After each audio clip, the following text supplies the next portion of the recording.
The dashboard clock glowed an uncanny shade of green, casting eerie shadows across the worn leather of the steering wheel as Daniel navigated the desolate highway. Outside, the night pressed in from all sides, a vast expanse of darkness punctuated only by the faint glow of distant stars and the intermittent flash of passing mile markers. The tires of his 18-wheeler hummed against the asphalt, the rhythm steady and monotonous, a hypnotic lullaby that threatened to lull him into a dangerous daze. It was 3:13 a.m., that bewitching hour when the world felt suspended between reality and dreams, and most souls were tucked safely in their beds, unaware of the mysteries that prowled the night. But Daniel was wide awake, his senses heightened, the silence inside the cab so profound it seemed to amplify every creak and rustle. He adjusted his grip on the wheel, flexing his fingers to ward off the creeping numbness. Fatigue clung to him like a shroud, the culmination of weeks spent chasing deadlines and avoiding the emptiness that awaited him at every journey's end. He reached for the thermos perched precariously on the passenger seat, taking a cautious sip of the lukewarm coffee that had long lost its bitter bite. The taste did little to invigorate him, and he sighed, setting it back down. The silence was oppressive, pressing in on him with an almost tangible force. He reached for the radio, his fingers grazing the familiar knobs. Static crackled through the speakers as he twisted the dial, searching for any station that could offer a reprieve from the incessant whisper of his own thoughts. Daniel had been driving night shifts for as long as he could remember. The nocturnal roads had become his sanctuary and his prison, a place where he could escape the painful realities that daylight refused to let him forget. Each mile he put between himself and his past was a small victory, yet the memories clung to him stubbornly. The crumpled divorce papers that sat unsigned on his cluttered kitchen table haunted him, a symbol of a life unraveling. His wife's voice echoed in his mind, tinged with disappointment and sorrow. And then there was his son, Liam, whose innocent laughter had once filled their home but was now a distant echo. Daniel's chest tightened at the thought of the boy's wide-eyed gaze, the way his small hand had slipped out of his grasp the last time they had seen each other. The guilt was a constant companion, as unyielding as the road stretching before him. As he continued to fiddle with the radio, a burst of music pierced the veil of static, startling him. The melody was hauntingly beautiful, unlike anything he'd ever heard, a seamless blend of melancholic strings and ethereal vocals that seemed to resonate with the deepest corners of his soul. It was as if the music carried whispers of his own unspoken fears and regrets. He leaned forward, adjusting the volume, entranced by the sound. A chill ran down his spine, but he couldn't tell if it was from the cool night air seeping in through a cracked window or something more profound. Before he could ponder further, a voice emerged from the speakers. A woman's voice, smooth and velvety, yet tinged with an undertone that sent a ripple of unease through him. "Welcome, night travelers," the voice intoned softly, each word enunciated with deliberate precision. "In these hidden hours, secrets awaken and shadows come alive." Daniel felt his heartbeat quicken. There was something unsettlingly familiar about her tone, a distant echo that he couldn't quite place.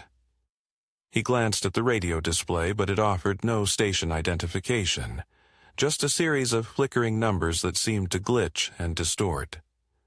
"You're not alone on these dark roads," she continued, her voice wrapping around him like a siren's call. He tried to shake off the sensation, telling himself it was just a late-night show designed to captivate weary drivers. Yet, as the music swelled, he found himself gripped by an inexplicable attachment to the broadcast, his fingers gripping the steering wheel tightly as he hung on to every word. The fog outside thickened, rolling across the road in heavy waves that obscured his vision.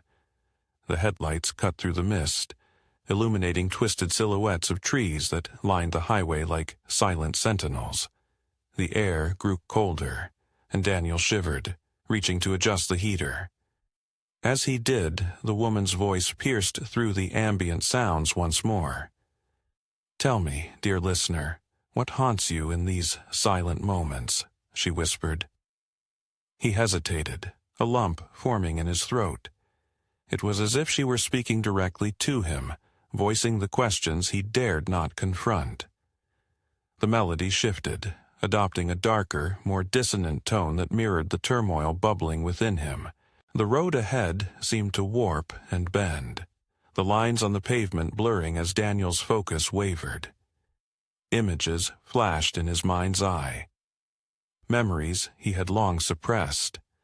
The tense arguments with his wife, the disappointment in his father's eyes, the loneliness that gnawed at him during every solitary drive. The radio static intensified, interspersed with fragments of whispered voices and distant echoes of laughter that sounded eerily like Liam's. "Do you think you can run forever?" The host's voice cut through the cacophony, sharper now. Panic surged within him. How could any of this be real?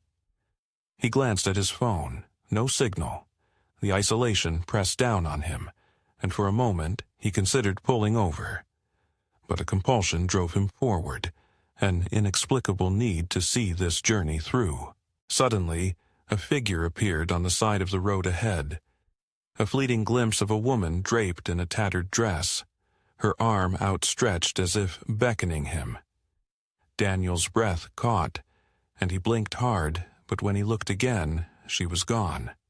His pulse raced, and sweat beaded on his forehead despite the chill. "It's all in your head," he muttered to himself, attempting to regain control. But the radio offered no respite. "You can't hide from the truth, Daniel," the voice said, the familiarity now undeniable. His grip tightened to the point of pain. She had spoken his name. His mind reeled, searching for explanations. A prank, perhaps, or a hallucination born of exhaustion. Yet, deep down, he knew something was terribly, impossibly wrong. The music reached a fever pitch, dissonant chords clashing in a way that set his teeth on edge. The fog outside swirled violently, and the truck's headlights began to flicker. The engine sputtered, and for a horrifying moment he thought it might die altogether, leaving him stranded in this surreal nightmare. "Why did you leave us?" the voice demanded, filled with a cold accusation that cut straight to his core. Visions assaulted him, his mother lying pale and frail in a hospital bed, the beeping machines marking the slow decline of her life, his younger self standing helplessly as she reached out to him. "I didn't mean to," he choked out loud, tears blurring his vision. The truck veered slightly, and he corrected it just in time to avoid swerving into the opposite lane. A sudden, blinding light engulfed the cab, and a deafening horn blared, snapping him back to his immediate surroundings. An enormous semi barreled past him, the driver gesturing angrily. Daniel's heart pounded against his ribcage, adrenaline surging through his veins.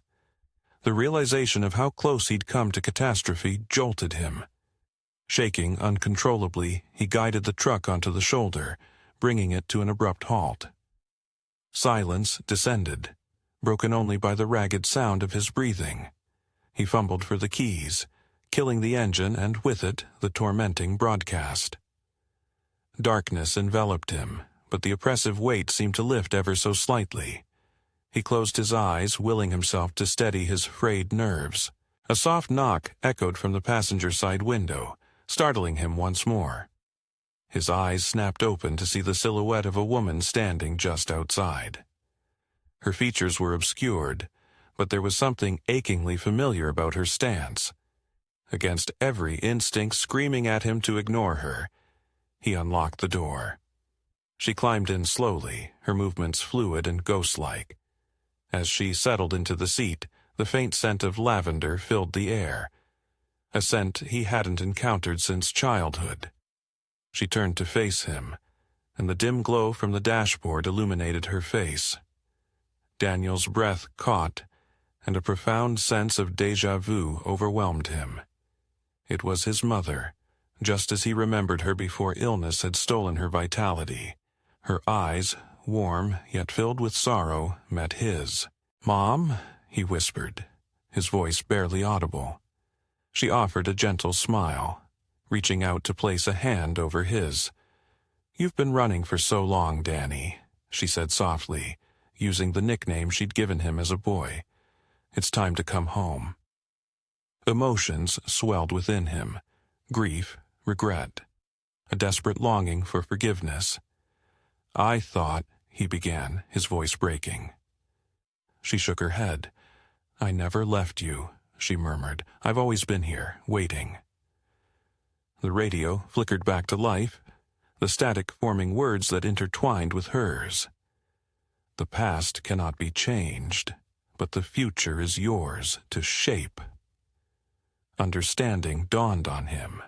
The haunting broadcast, the visions, it had all been a manifestation of his buried guilt and unresolved pain. As the first light of dawn broke over the horizon, painting the sky in hues of pink and gold, the fog lifted completely. The woman's form began to fade, though her touch lingered, warm against his skin. "Live, Daniel," she whispered, her voice echoing both in the air and within his heart. "Let go of the shadows."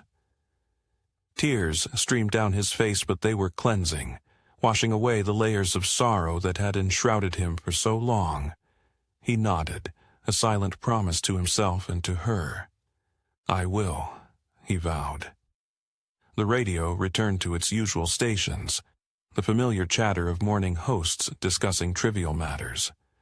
The world felt different now, brighter, fuller. Daniel took a deep, steadying breath and started the engine. The hum of the truck was comforting, grounding him in the present. As he pulled back onto the highway, he reached for his phone, noticing that the signal had returned. He hesitated for only a moment before dialing a number he knew by heart. It rang twice before a young, sleepy voice answered. "Hello?" "Hey, buddy," Daniel said softly, his heart swelling. "It's Dad. I was wondering if you'd like to see me this weekend." There was a pause, then the enthusiastic reply of a child eager to reconnect. "Yeah, I'd like that." A genuine smile spread across Daniel's face as the sun rose higher, illuminating the path ahead. The road was open, filled with possibilities, and this time he was ready to embrace them.